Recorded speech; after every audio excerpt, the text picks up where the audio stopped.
Okay, so let me close this.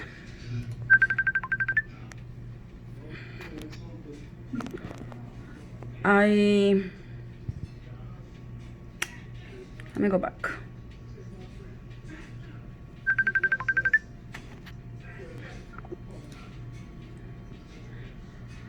So you have the assessment folder, week 3B, and you have the My MATLAB Pearson e-text. Here are the instructions as far as like what pages you needed to read before you take the quiz, or to prepare for the assignments or for the handout problems. Is pages 773 to pages 811. So you click on here, and once you get there, you just type the page that you want to go here. So you can go to page 773 there, and then continue to going and looking for these arrows to go to like the next page or the page before. Okay, so once you have the type of problems that you want to see, usually like this. So this is the assignment. Okay, this is the problem that Rosaida and the other girls, Emily and the Brenda and the other girls were asking. They were asking for, you have the magnitude of a vector given, and then the magnitude of another vector B, and then the theta, or the angle in between the vectors. Therefore, you have magnitude of the vector given, and then the angle in between. So the magnitude means these two bars, that means the magnitude, that means how long is the vector. Okay, so for instance, let's say this was, let's try this one, number 22. This was problem number 22. Okay, so you will look at a vector, like you will put the vectors like with the angle of 40 in between, and in order for you to look at the examples in a video or in an animation, you click on the blue world. So click on the blue world. Okay, I'm gonna click on whichever one of these two, I'll get that one. Okay,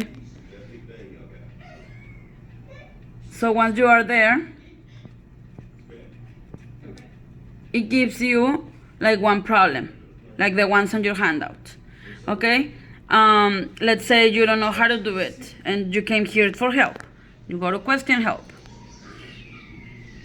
and then you can either click there or there. I'm gonna click this one, view an example.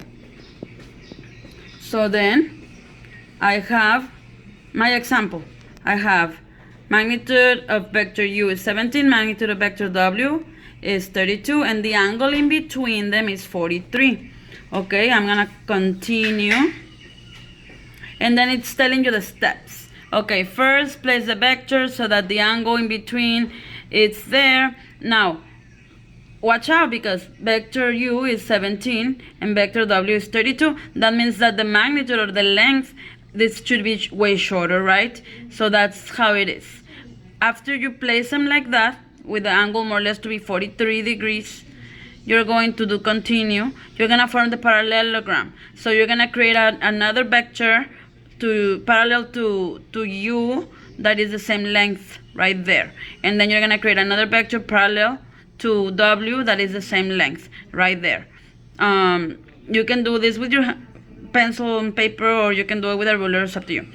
Okay, this is called a parallelogram because it's a quadrilateral with two pairs of parallel sides. Okay, so now the resultant is going to be from the vertex where the two original vectors met, all the way to the other corner. So that's the resultant.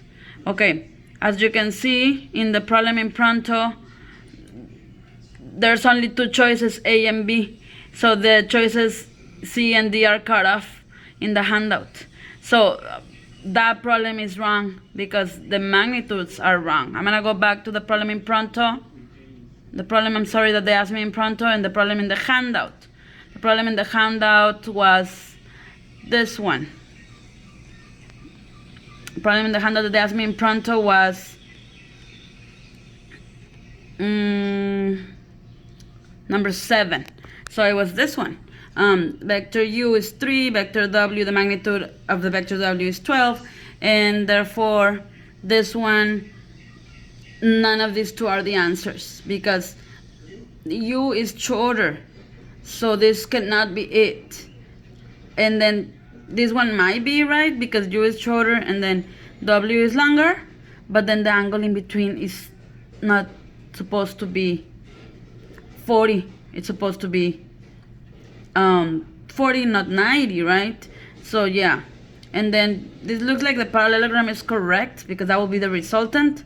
Maybe if we just move this angle from 40 to 90, then that will be the answer. According to the answer key, the answer to question 7 is A. So that really is, there's a mistake here. There's a mistake. So what you can do is just, for this one to show your work, you can just put the answer is neither of those two, and then just draw your own information here. Like you're gonna draw your parallelogram with this more or less dimensions and that angle, calculating an angle like in between. If you don't have a protractor, then just use your eyesight estimation skills. Okay, so that's how you get your questions answered. You go to the Pearson icon, and I indicated what pages you're gonna be looking in this information, and then you're just going to look for the problems that are similar to this.